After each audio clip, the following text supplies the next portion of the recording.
আসসালামু আলাইকুম, আমি আরাফাত আমিন। আজকে আপনাদের সাথে আসছি রিয়াল মাদ্রিদের সামনে ট্রান্সফার মার্কেট নিয়ে কি রিউমার্স উঠতেছে এবং কাকে কেনার চেষ্টা করতেছে রিয়াল মাদ্রিদ ট্রান্সফার মার্কেটে, এইটা নিয়েই কথা বলতে। রিয়াল মাদ্রিদ এখন চেষ্টা করছে সেন্টার ব্যাক নেওয়ার জন্য। কারণ তাদের সেন্টার ব্যাক আছে, মিলিটাও আছে, আপনার আলাবা, রুদিগার, অ্যাসেনসিও এবং ডিন হাইসন আছে। তারপরও ট্রাই করতেছে এই কারণে, কারণ গত সিজন কিন্তু মিলিটাও, আলাবা এবং রুদিগার কিন্তু ইনজুরি নিয়ে খেলেছে। তো এত সমস্যার মাঝে কিন্তু রিয়াল মাদ্রিদ সেন্টার ব্যাক নিয়ে খুব ভালো একটা সাফার করছে। তো রিয়াল মাদ্রিদ চাচ্ছে না এই সিজনে কোনো রিস্ক নিতে। রিয়াল মাদ্রিদ একজন রেগুলার সেন্টার ব্যাক কিনার ট্রাই করতেছে।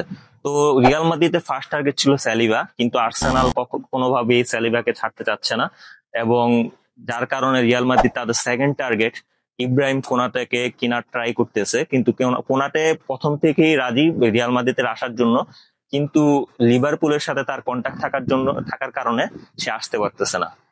কিন্তু নেক্সট সিজনে কোনাতে যদি এখন লিভারপুল কোনাটাকে না ছাড়ে, নেক্সট সিজনে কিন্তু কোনাটে ফ্রি এজেন্ট হয়ে যাচ্ছে। ফ্রি এজেন্ট হলে রিয়াল মাদ্রিদ কিন্তু ফ্রিতেই কোনাটাকে নিতে পারতেছে, কারণ কোনাটে অলরেডি রিয়াল মাদ্রিদ আসতে ইচ্ছুক।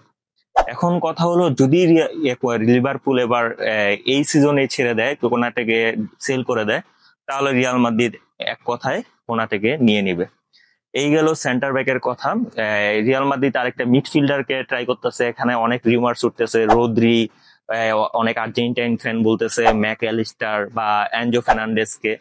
কিন্তু এগুলা জাস্ট রুমার্স, এখনো কোনো কনফার্ম নিউজ নেই যে রিয়াল মাদ্রিদ এইসব প্লেয়ারকে কিনবে। কিন্তু রিয়াল মাদ্রিদ ট্রাই করতেছে একটা মিডফিল্ডার নেওয়ার জন্য। দেখা যাক সামনে কাকে নেয়।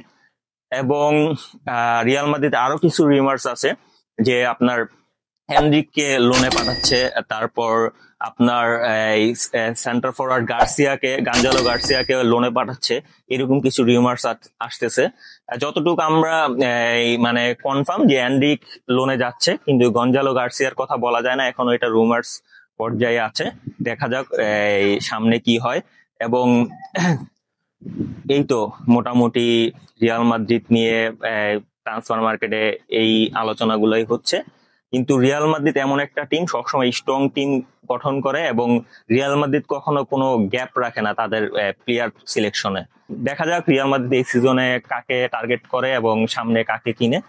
আশা করি রিয়াল মাদ্রিদ স্ট্রং একটা টিম, চ্যাম্পিয়ন হওয়ার মতো একটা টিম গঠন করবে। এই ছিল, আমি আরাফাত ছিলাম। আসসালামু আলাইকুম, সবাই ভালো থাকবে।